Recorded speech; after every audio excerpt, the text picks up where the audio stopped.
Hi everyone, welcome back. And I think last week you guys all received the email, at least the undergrad received the email saying that the default, of the grade this year would be not from A to F, but credit, non-credit, set to default credit, non-credit. So and I guess many of you know that I'm probably too nice to fail anyone in this semester.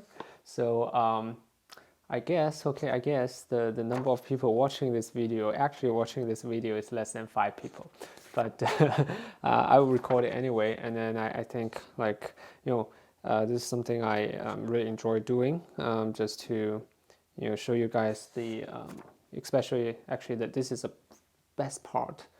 My favorite part in this class is to is on the quantum side of the nonlinear optics and the quantization of photon. So today what we're going to do here is that we're going to summarize a little bit, right? In the past two videos, we go through a lot of math, a lot of assumptions, and then I want to summarize those so that you can kind of easily reference to. And the summarize is actually not in one particular slide, but in the homework assignment 7, right? Well, you can see that on your own. Homework assignment 7, there's a notes, and there is actually a very good summary. And then from there, we'll talk about a topic that's actually very, very interesting. It's called vacuum. Okay, what is vacuum? This one is related to the energy level, okay, and also related to how a lot of things that really, for example, spontaneous emission, okay, actually come from the vacuum level. And then the third one is what we're going to do, okay, because this class we talk a lot about nonlinear optics, right? So a natural thing for us to do is to connect our quantum approach to the nonlinear approach. And when we do that, okay, at first you will see, okay, it's extremely it's almost look like the same. You change one you change one variable that is a vector into an operator. So at the first sight, you will see, okay, this is something trivial, and then there's nothing that there's really nothing special. But then, so because of that, okay, we'll actually give an actual example. That's a parametric oscillator, which you can see that you can generate squeezing by using this approach. And squeezing is something that is used widely in quantum computing, quantum information, and also in LIGO, the detection of gravitational wave, where it actually uses the exact thing, and to suppress the noise, okay, of the other way is actually to suppress the noise of their instrument, or the other way to put it is that to increase the sensitivity of their instrument. And this way they're able to detect very, very weak signals. And this is actually would be something that people keep optimizing, and then hopefully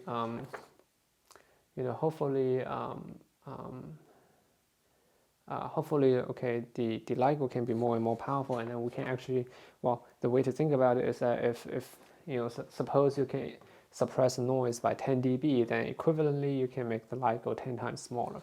So that might not be correct, but no, wait, that's actually correct. So you can shrink the LIGO, okay, and then it can be used for as a sensor or a lot of other things. Okay, so let's first go through the summary. So we know that, okay, the quantization of light in a cavity. Okay, we say in a cavity, and later I will write down the form that if it's not a cavity, then we know that we can write down the electrical field as Ex, okay, and then there's amplitude A, and then there's an operator Q, and sine Kz. Right, Q is the same. Okay, in terms of mathematics, Q is the same as position. And then you have from Maxwell equation, then you can define, you can derive the magnetic field, which we rarely use in this class, but we show it here anyway. Okay.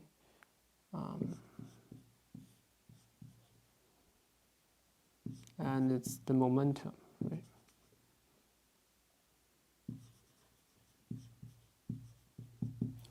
So Q and P are equivalent to position and momentum in harmonic oscillator. And what's so special about Q and P is that, okay, because it's in quantum mechanics, so there are two ways you can write it down. So either P, hopefully I can write down the momentum operator correctly this time. Okay, it's really embarrassing last time. I mean, I really don't know why. Like I've never made that mistake, but okay. So this is momentum. One way to write it down like this to make the connection between position and momentum, and the other way, okay, the simpler way, is through the commutation relationship. That when you switch the order of Q and P, okay, it's not zero. It's actually IH bar, right? It's actually IH bar. And when you have this definition, then what you can do is that you can write down the Hamiltonian or the energy, okay, of the field inside the cavity. And you use a standard Yen wave energy expression, and what you will see is that because of this, all this definition, that we can get to m omega square q square. We can get to a Hamiltonian that look exactly the same as the harmonic oscillator. Okay, as the harmonic oscillator.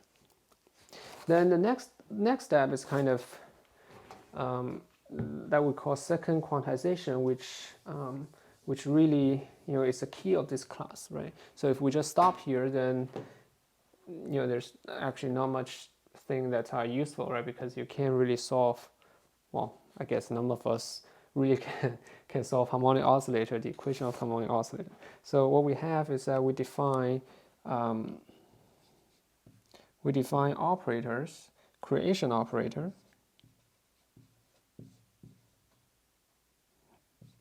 That is a linear combination of Q and P. Okay, we previously said, okay, where does this come from, right? This coefficient comes from that you want to normalize the Q and P into dimensionless form, because we want A to be a annihilation operator, that it act on a state, it goes to another state, right? There's no additional dimension added when you do that calculation. And then its conjugate is, it's very simple, right? You change I to minus I, because Q and P are Hermitian, so that they don't change when you do conjugate. Okay, so do this, and then when you do this,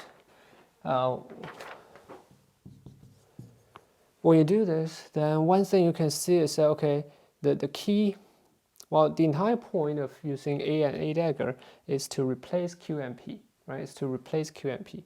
So one thing is that you can express Q and P. One thing is that, okay, you can express Q and P in terms of A and A dagger, and then put it back in and express your Hamiltonian. And the second thing that's important is that in terms of a quantum, right? Quantum calculation, that you either, write down your operator as the operation, or you write down the commutation relationship. And in this case, the easy one is a commutation relationship, so that you have A dagger. Okay, by definition is A dagger minus A dagger A equals 1. Okay, so this is extremely simple commutation relation. And then when you do that, okay, your Hamiltonian will become, when you use this commutation relation and then plug Q and P in terms of A and A dagger back into Hamiltonian, then what you get is something extremely simple. Okay, A dagger A plus 1/2. Okay, A dagger A plus 1/2. So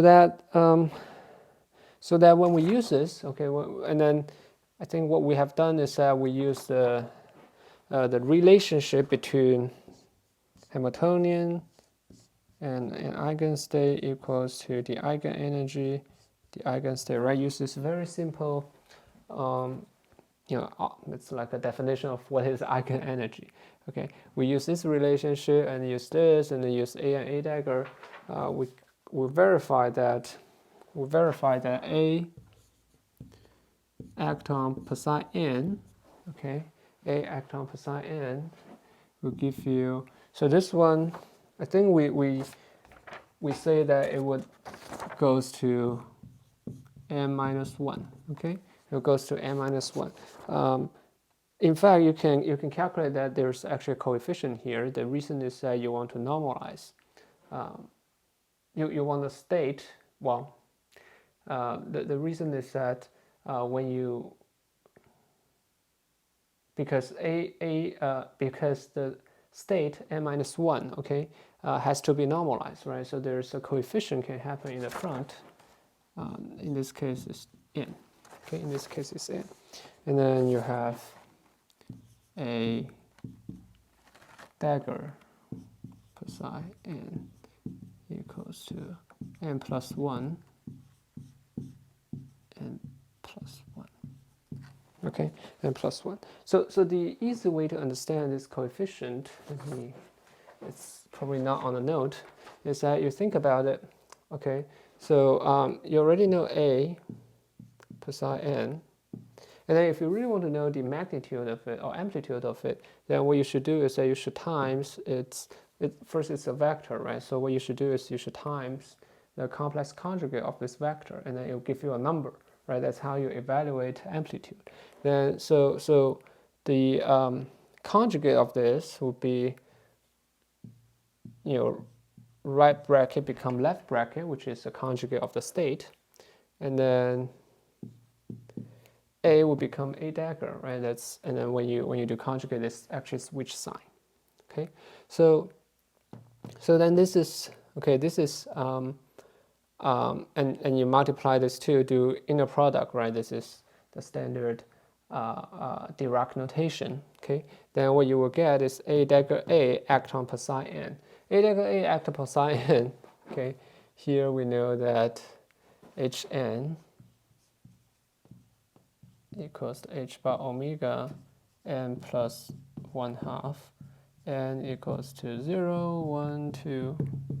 Right, so you see that if you have A dagger A act on state n, then what it will give you is it gives you a number n. Right, so A dagger A sometimes is called photon number operator because it gives you the amount of photon in your state. So these two act on it, so you have n, and then per psi n, and then n per psi n, and this per psi n is actually 1, right? Because it's normalized. So the entire thing equals to n, right? So we also know that A ecton per psi n equals to a number, let's say beta, times n minus 1, right? Per psi n minus 1. So that the same calculation can be expressed as beta square per psi n minus 1 n minus 1. And this is 1, right? So this is beta square. So beta, the simplest solution for beta is square root of n. Okay, so this is how, this is a very common method that to calculate the number or the amplitude of an operator act on something is through the normalization and through this calculation. Okay. So let's write it down. A dagger A is sometimes called number operator, and then what it has is number operator act on per psi n will give you n times per psi n. Right, give you the amount of photon, number of photon. And this is annihilation operator act on n, lower the photon number by 1. This is creation operator, A dagger, right, act on n, give you n plus 1, right? Okay. And the reason that these are photons is because whenever you add another 1 to it, right, the energy increase by h bar omega, right? And from n to n plus 1, the energy difference is h bar omega. So that we say, each photon has the energy of h bar omega.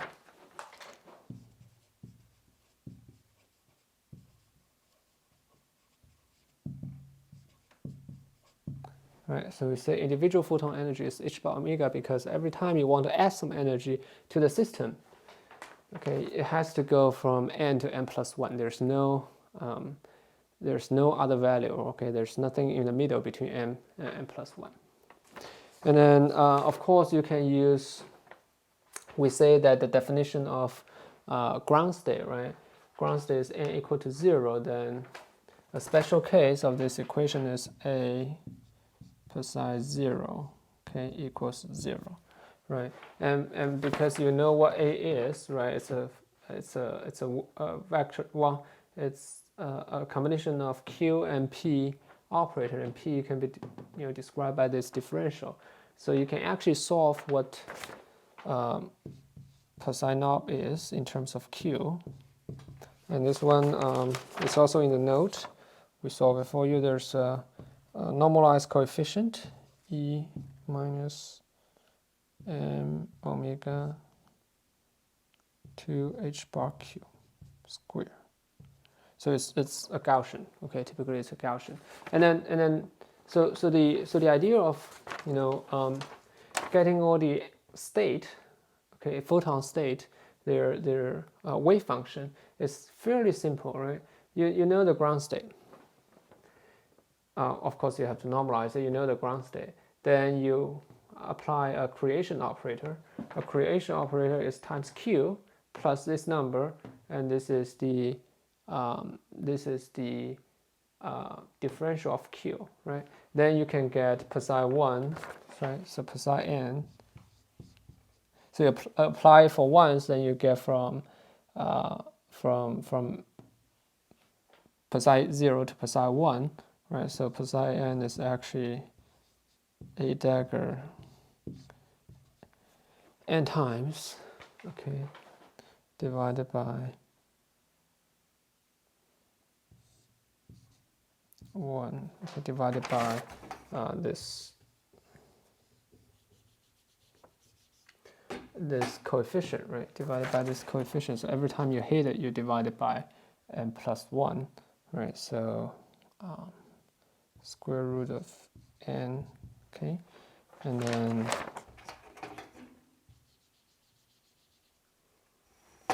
act on on the ground state. Okay, so this is how you get all the eigenstate, the wave function of the photon, right? So that you know that, okay, when we say, okay, there's 0 photon, what the wave function would look like. When you have 1 photon, what the wave function would look like. So use this. Okay. Now let's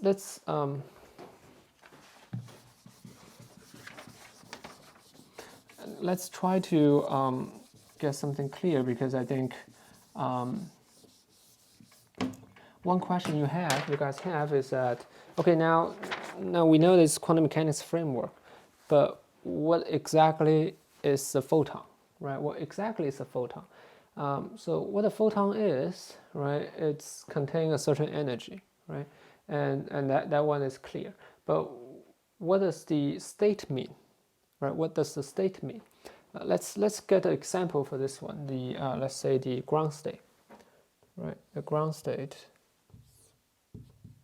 Let's say psi naught q square. So this represent, if you learn quantum mechanics, this represent the probability density of finding your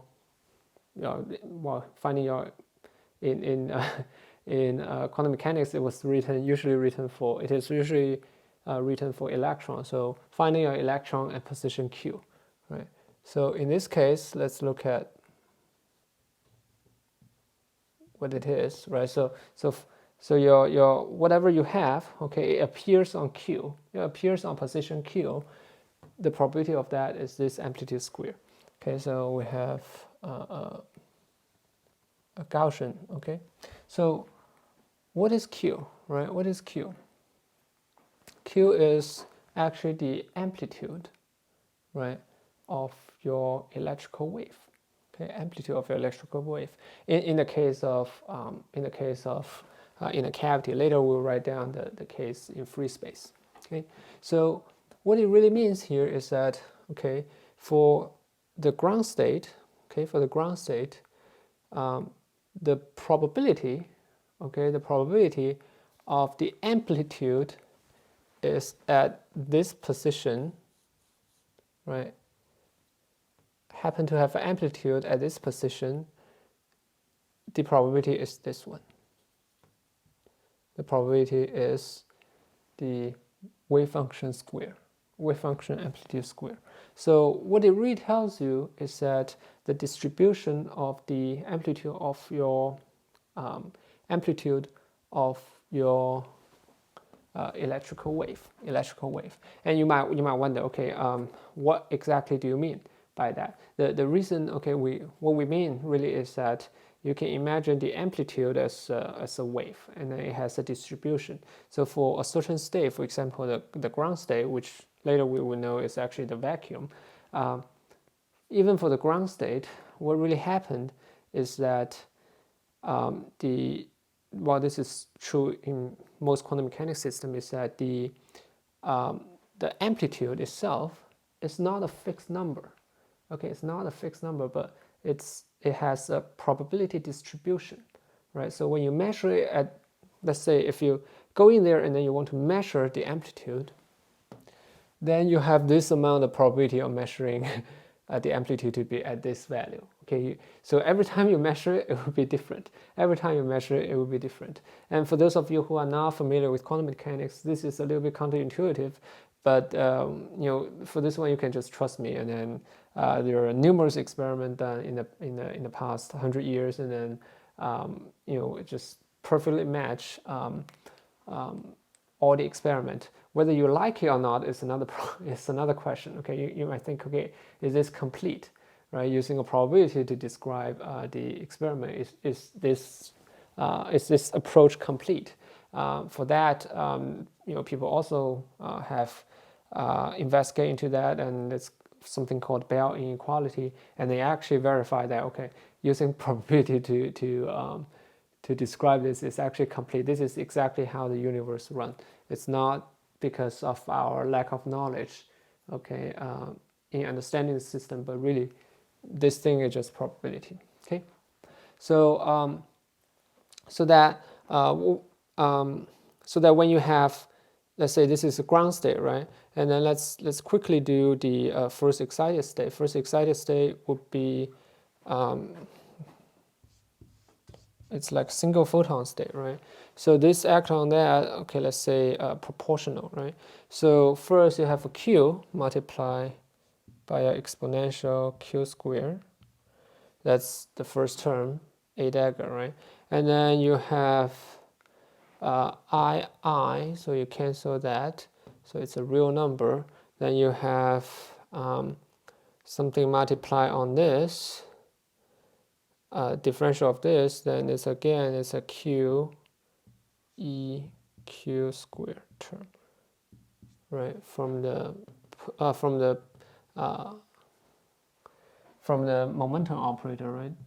Differential on q, then q squared come out as 2q, right? And then this one. So for state, so for a single photon state, then what you'll find is probably something not symmetric. So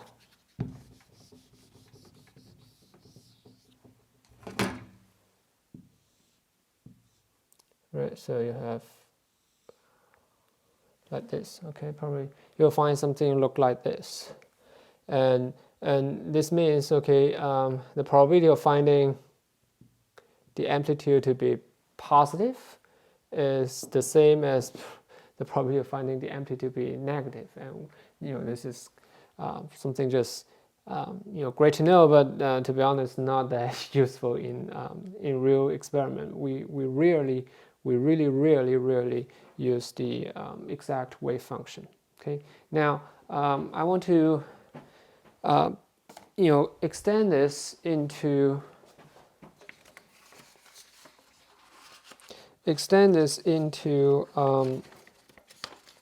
free space, because usually what we have instead of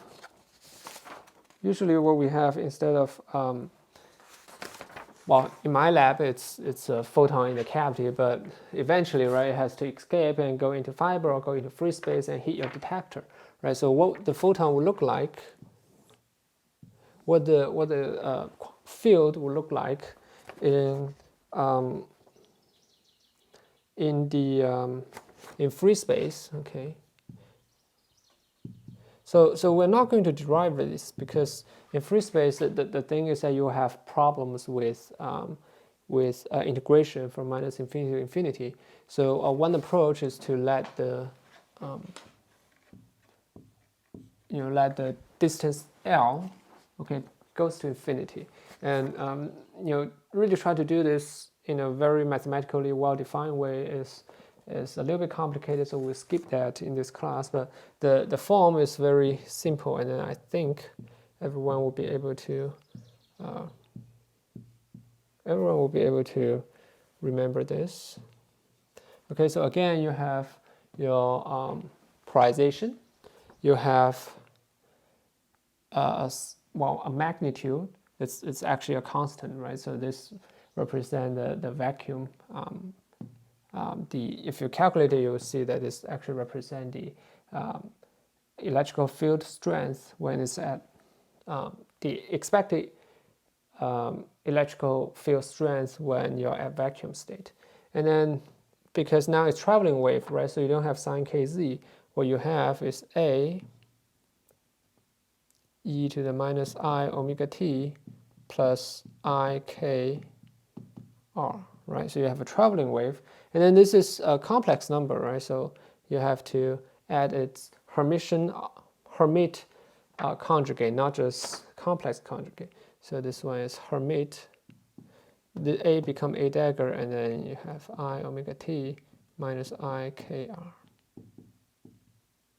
Okay, so this is something fairly easy to figure out. Well, fairly easy to interpret, right? So you have traveling wave, and A really represent your field, and then you have its conjugate. And later, what we will do is that we'll plug in QMP, okay, QMP in this example case to really show you, okay, how is QMP related here? Because previously we have Q is the amplitude. So what is QMP here? The interpretation is a little bit different, but it's also a magnitude, but it's also an amplitude, but it's a quadrature amplitude. Okay. So now let's I will take a break here, and then when we come back, we're going to talk about what really vacuum means.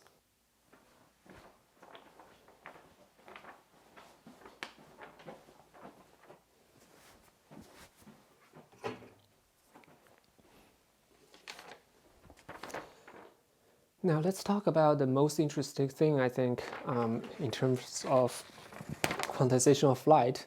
That is the discovery of what vacuum is. Okay, so if you look at this, this is energy. Sorry. If you look at the actual energy of all the eigenstate, then you see that the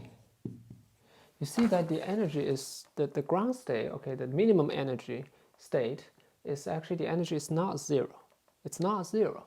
It's h bar divided by 2, right? So the energy of the ground state here is h bar omega divided by 2.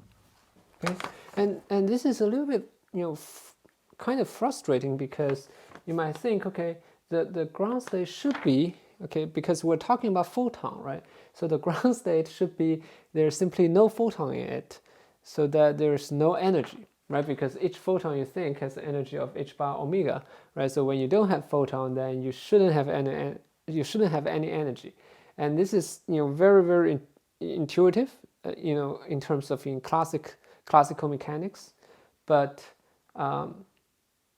I just adjust the camera because the sunlight out there is really changing a lot today. It's partly clouded, so sometimes it's really bright, sometimes it's not. Anyway, so let's come back to this. Okay, so you would think, okay, between a pair of mirror, right? The ground state would be there's simply nothing. There's simply nothing there, and that would be the ground state. But what quantum mechanics tell you is that well, let's see, not just quantum mechanics, but let's see the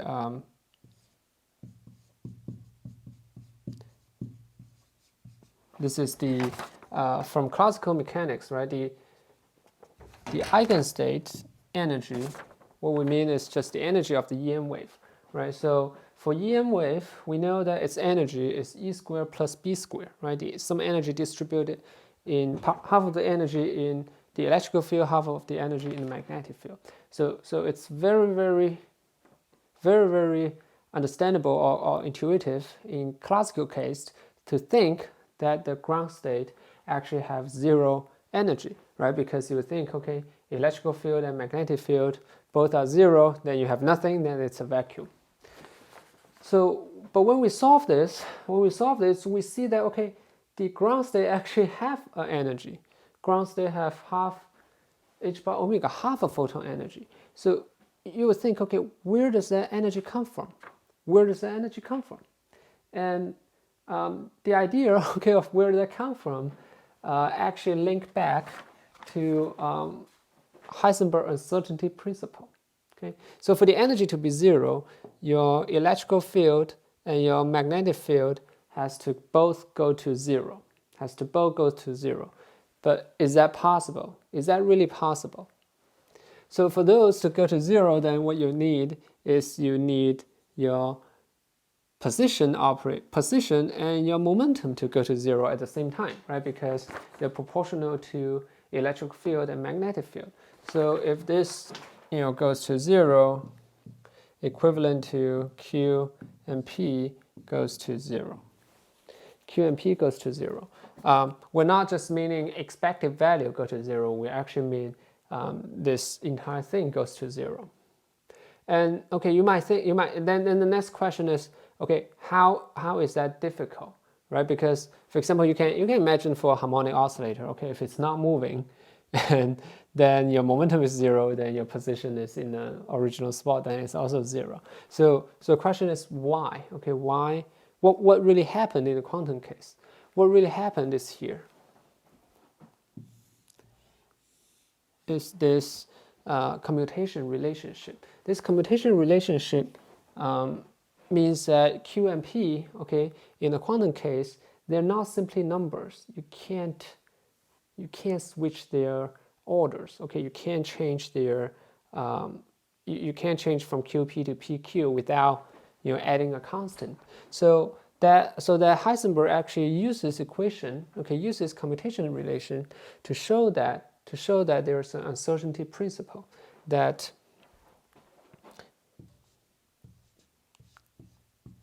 the uncertainty you can think of it as standard deviation or variance.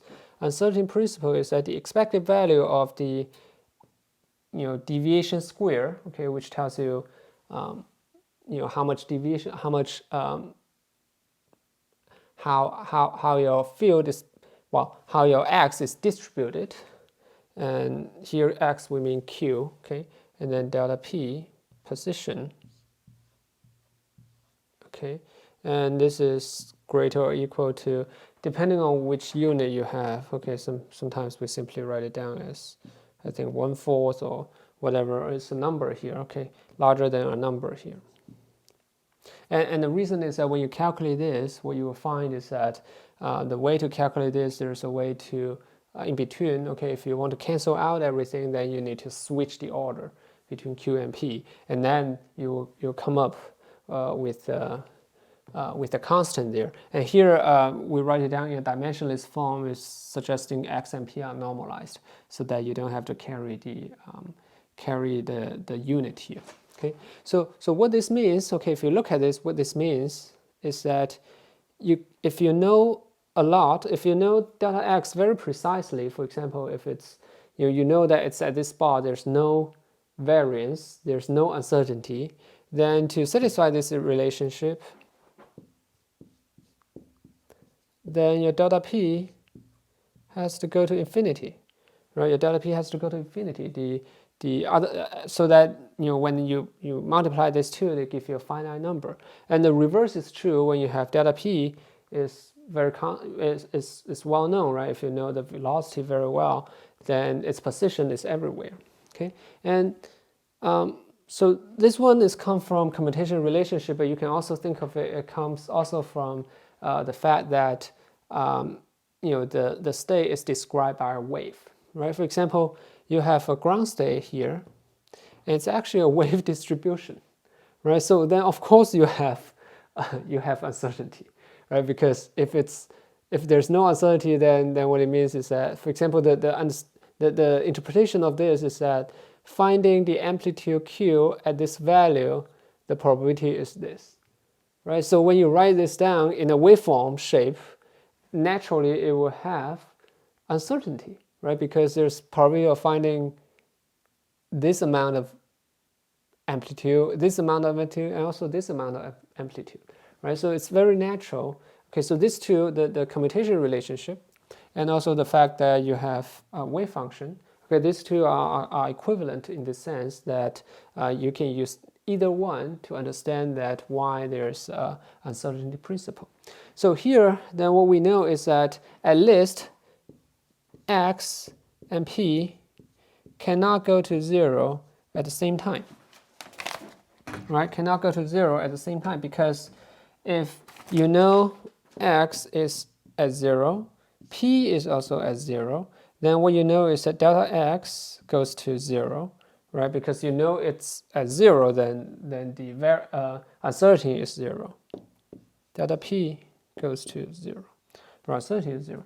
Only in this case, you will have electrical field and magnetic field, Q and P, that goes to 0 at the same time. But then this is forbidden by uncertainty principle, right? This is actually forbidden. So the fact is very interesting is that you actually can't have electrical field and magnetic field in a cavity goes to 0 at the same time. Okay, if one of them goes to very small and the other one has to rise. Okay, and this is they happened in this probability way, and this is really the origin, okay, of vacuum. We call it vacuum fluctuation or vacuum energy, right? It's because of this uncertainty principle. The energy and magnetic wave, the electrical wave and magnetic wave cannot be 0 at the same time. And you might wonder, okay, does this all make sense, right? Because if you think about it, what we have done here is that we have Maxwell equation. So, well, let me back up a little bit. So, what exactly does it mean?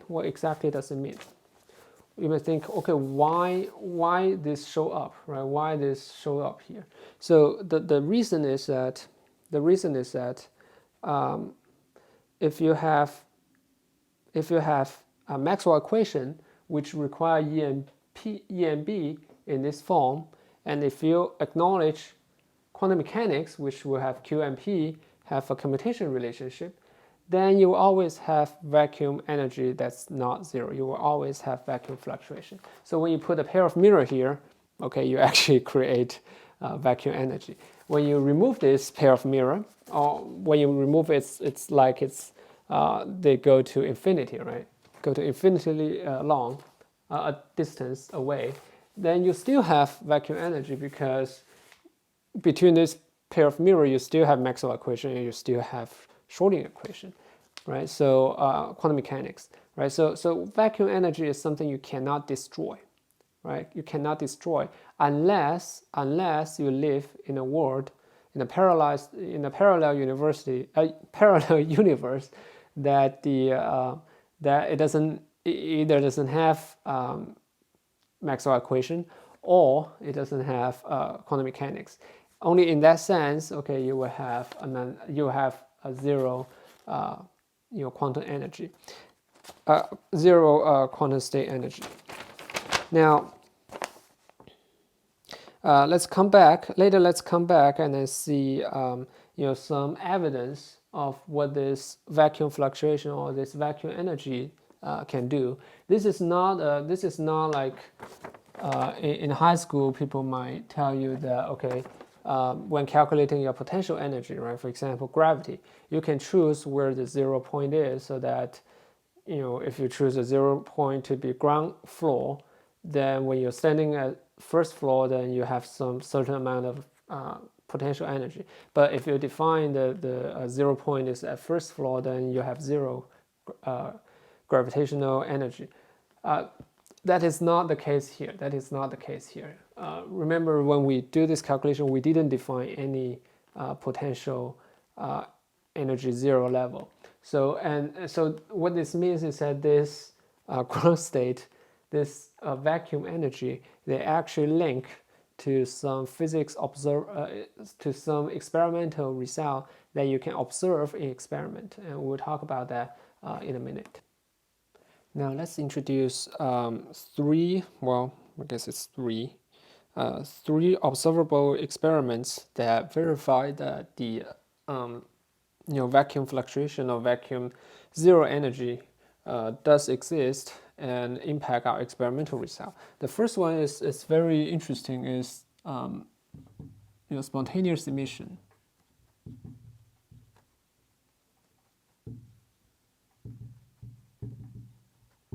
Spontaneous emission, that if you have an atom, okay, you have a ground state, you have excited state.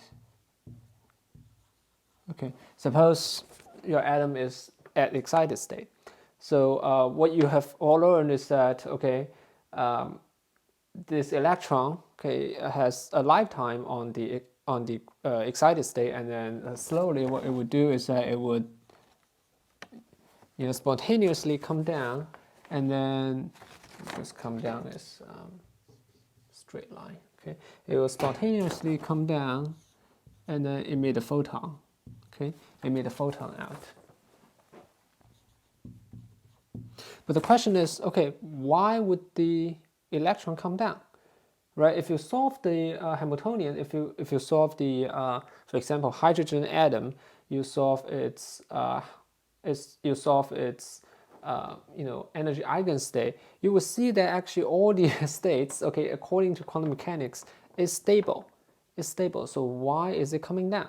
And of course, one reason that it will come down, okay, that's really what happened in real atoms, and especially in gas. Okay, if you have gas pump into excited state and it come down, the real reason, well, not the real reason, the practical reason, okay, in room temperature, what really happened is that there's other atoms, okay, hitting, like really colliding, okay, and then this will create a little bit of force for it to come down. But okay, if let's say you only have one atom, and then you cool it, it's not moving around, it's just like this, what you will see is that it still has a probability of this spontaneous emission. So this spontaneous emission still happens. So what it means is that even if an atom sitting alone by itself, and the electron at the excited state, what it would do is that it would still do spontaneous emission. So then people look into this, okay, so why would this happen? And what people found is that, okay, for electron to get out of its eigenstate, then what you need, right? What you need is an electrical field. You need an electrical field to interact with the electron, so that you can get it out of its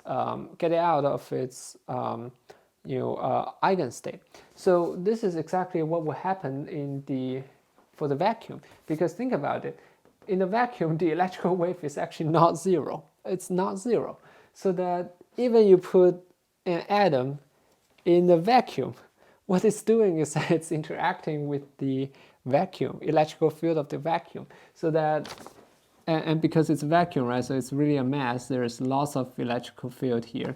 And then what it would do is that over time, if you integrate of all the possible electrical field, what you will see that is that, okay, there's a probability of this electrical field gradually push the electron from excited state to ground state and then emit a photon. Okay, so the spontaneous emission is actually coming from the vacuum, and then And then what you can do, okay, you say, okay, but how do you know it's really coming from the vacuum? What you could do is that you could take the atom, the atomic structure of the atom, and then take the vacuum field, okay, and then you can calculate the spontaneous emission rate, which means on average how long your atom can stay on the excited state before it spontaneously emits a photon. And then you can calculate this for for many photons, for many atoms or even molecules. And what you will see is that, okay, this actually match the spontaneous emission rate that you measured in the experiment actually match with the spontaneous emission rate you calculated from vacuum and electron interaction. Okay, so this is a very solid proof of that the vacuum fluctuation is the fundamental reason for spontaneous emission. Okay, and without it, then so in theory, okay, without this, you can't really turn on a laser, right? Because a laser is you have a photon, right, and then that photon get amplified by the gain media and then get reflected in between a pair. Well, let's draw it down. Okay, so if this is gain, right, what the laser is that if you have a photon and then it goes through the gain media and become 2 photon, right, and then reflect it back, and this 2 photon become 4 photon, right, and then keep going so that you have a single photon being amplified and then going through this process and being amplified and eventually output a laser. So where does that original photon come from? Okay, where does that original photon come from? That original photon in a lot of media is actually coming from something called spontaneous emission of your gain media, right? Because in your gain media, you have 2 energy level and then you have more electron on the excited state than the ground state, and some of them will spontaneously emit and then induce a photon and then do this. But of course, later we will know that even without that, you can still have a laser because there's a vacuum energy, so you can still amplify that. But anyway, so that's what happened in a parametric oscillator. It's actually using the half photon. See, yes, in the parametric amplification, you actually need the half photon to see the system. Anyway, so this is spontaneous emission. That's a proof of a vacuum. And then the second one is actually quite interesting, is how you can modify this spontaneous emission. Because think about it, right? So the vacuum field, you can think about this, okay? The idea is this.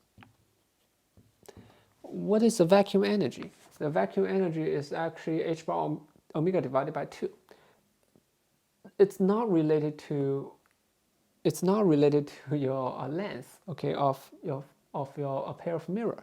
So what it means, but when you calculate the energy h bar omega divided by 2, it's actually electrical field square integrated for your volume. So what it means is that if you move, okay, if there's a E, delta E, right, the electrical wave fluctuation, electrical field fluctuation, then what it means is that if you move this pair of mirror closer and closer, right, if you move them closer,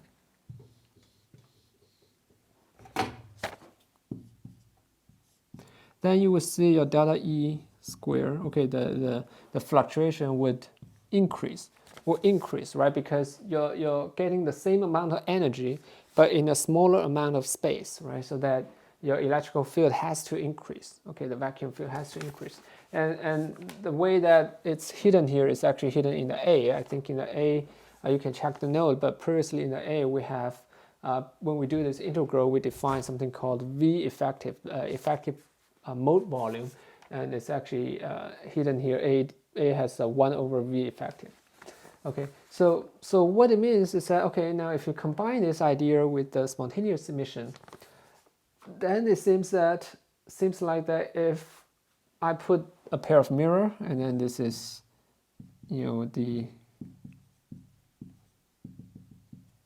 this is the atom here. I put the atom inside, and then I have a pair of mirror. If I move the pair of mirror closer and closer, the vacuum electrical field in the vacuum state will become greater and greater, right? So, and we know that the spontaneous emission is caused by the electrical field interaction with the electron.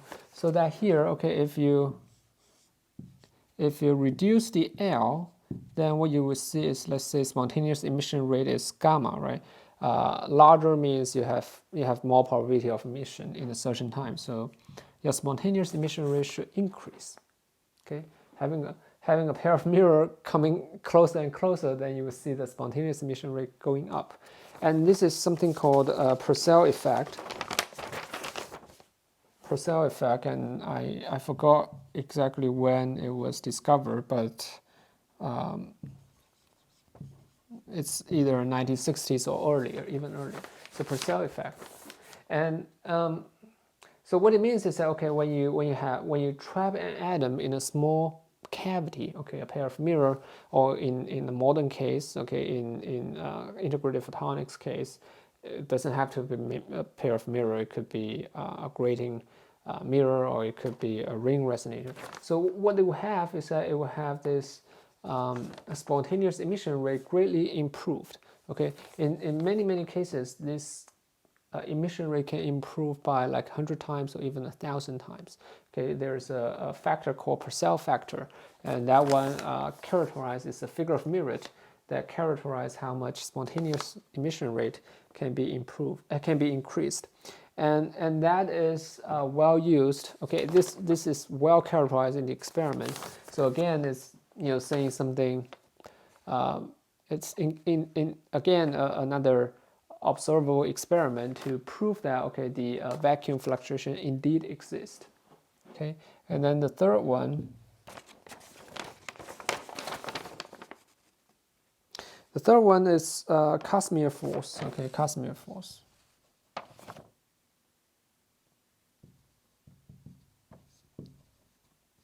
Casimir force is that if you put a pair of, well, there's many different forms of Casimir force, but if you put a pair of metal plate, okay, when they're very close, you will see there's a force acting on one another. And the reason is that, okay, when you have a pair of mirror, well, metal, first of all, metal reflect light, right? So it's like a pair of mirror, and then there's actually vacuum energy inside here. And then in the metal, okay, there's electron, right? So your vacuum electrical field would have a force on those electrons, so that overall you have a Casimir force. And this is something extremely interesting, and then people have started this for a long time, and I'm not an expert here, so I will not go into detail here. Okay, and finally I want to talk about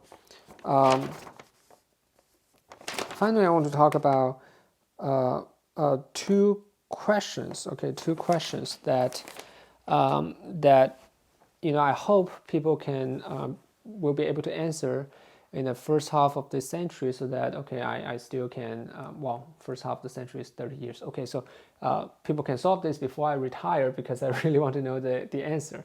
And that is, okay, two questions is that,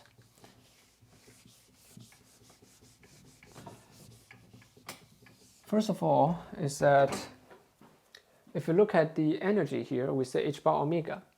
But then the h bar omega is only for 1 omega and for 1k, right? 1 omega is one frequency and 1k. And there's actually, infinite amount of omega that is allowed in the pair of mirror. And I think let me see. I think I had a calculation here. So I have a calculation in the notes, page 21 and 22. Okay, so of course, if you have a pair of mirrors smaller and smaller, then the allowed frequency will become less and less. The reason is okay, there's something called free spectrum range, right? So when you finish one round, the light, it has to be constructive interference, right? So that limit that gives you a relationship between omega and L, right? And that way, there's still infinite if the mirror is perfect, but there's only a certain wavelength, certain frequency that the mirror can allow them exist in the mirror. Okay, but what happened is that, okay, we say that for the universe, right? If we want to really change this to free space, then one thought, okay, you can have is to extend the mirror to infinity, right? The distance. And now if you extend the mirror to infinity, then you have infinite number of modes or infinite number of frequencies that you can have in between. And if you really calculate this, what we call this a vacuum energy, right? And then you calculate it over, okay, all the possible omega, all the possible k. K is direction, right? It doesn't have to go this way. If the mirror is infinite larger, then you can go this way, that way. And if you do this, it's not surprising to see that this goes to infinity. And the reason is that for each mode, you have a finite amount of energy, right? And then for the entire space, you have infinite amount of possible omega and k, right? So this integration, the overall energy that you have for the vacuum actually goes to infinity, which is a little bit scary if we assume, well, which is indeed a little bit scary, because it means that we're living in infinite amount of energy, even though there's nothing like vacuum. Okay, so this is a hypothesis. The hypothesis is that, okay, one way to avoid this is that our universe actually has a certain size. And you might wonder, okay, what do we mean by that? That's a great question. I actually don't know. So but okay, what you can understand is that, okay, our universe has a certain size. Within that certain size, the Maxwell equation and quantum mechanics is valid. And within that certain size, if that's valid, then you have vacuum fluctuation, vacuum energy. So if this integration, okay, is not from minus infinity to infinity, then you can avoid, okay, having an infinite amount of vacuum energy. So people actually estimate this, and I really should put this on my note. But this energy is like assuming the universe has a certain size, okay, not infinite, then this one, will go to a quite larger number. I forgot like how much, joule, right? Energy is joule. Then so there's a question here, is that, okay, is this vacuum energy the same energy as dark energy? Okay, people say about dark energy, and there may be some. Well, I'm not the expert on this area, but what I heard is that there's no, definite answer on this yet. It's like some people estimate, okay, it looks possible. Some people say, okay, it's not possible. And I think it really depends on whether, someone can figure out a smart way to identify this experimentally. Okay, experimentally saying that, okay, if this is the vacuum energy is really dark energy, then what will happen? And then do that observation to see if that happens or not. And if there are, multiple of experiment people can do to verify this, then, this really would be great to know how the vacuum, okay, is really whether the vacuum is connected to dark energy. And the second question is that I think is very, very interesting, and I really want to know the answer as well, is from general relativity. We know that energy is mc squared, right? Energy is mc squared. So if you have energy, you have mass. And what will happen if you have mass, right? If you have mass, you have gravity effect. You have gravity effect, right? If you have mass, then in general relativity, okay, you can say, okay, what is gravity? But in a classical way of understanding is that if you have mass, then you can attract with other object with mass. So the question here, okay, I think it's really interesting, is whether vacuum state, okay, because it has vacuum energy, right? It has energy. Does that really have gravitational effect, right? Does it really have gravity effect? The vacuum energy corresponds to a mass, and that mass corresponds to a gravity effect. Does that is that really true? And is there any experiment that we can observe this? And I guess this is some questions that people, well, again, I'm not expert in this area, but I think this is probably a very obvious question, is that, okay, if that really have gravitational effect, does the vacuum energy expand our universe or confine our universe? And is it really dark energy, right? Because dark energy is obtained when people try to calculate, okay, the balance of the universe with general relativity, and then they found that, okay, you have to add certain mass, dark matter, okay, certain mass and dark energy into it, so that it can reproduce what we have seen today, okay, the universe, how it's expanding, how much mass it has. And so the question is, I think it's really interesting, is that whether vacuum state, okay, or vacuum energy has this gravitational effect, and whether it really is shaping our universe. If that's true, I mean, that's just fantastic. I mean, it's really, really interesting. And then finally, I want to add a little bit of remark on how to understand this uncertainty, how to understand this uncertainty in quantum mechanics, and also uncertainty in vacuum fluctuation. I think the quantum mechanics, okay, the uncertainty in quantum mechanics is not avoidable, or I would say it has to be this way. Okay, it has to be this way, because think about it, we cannot really live in a classical world. By classical world, we mean you have these equations, and then given the initial condition, you can always predict the outcome. I don't believe that universe will produce life, okay, because I don't believe that universe, that type of universe, is of any fun, right? Because like at the moment you're born, everything is determined. Everything is determined, and you're just following the law of physics, and then to complete your life, and then to experience what people have programmed you to experience, and that's really a boring world. So in terms of in a philosophy, maybe in a little bit of philosophy sense, that I actually really like uncertainty principle. I think maybe there's a very deep link between why we live in a world like this and the uncertainty principle in quantum mechanics. But of course, okay, we need experimental proof. Okay, we're physicists. We're not we're not religion people, right? So whenever we claim something, or whenever we hope something to be true, we have to find evidence.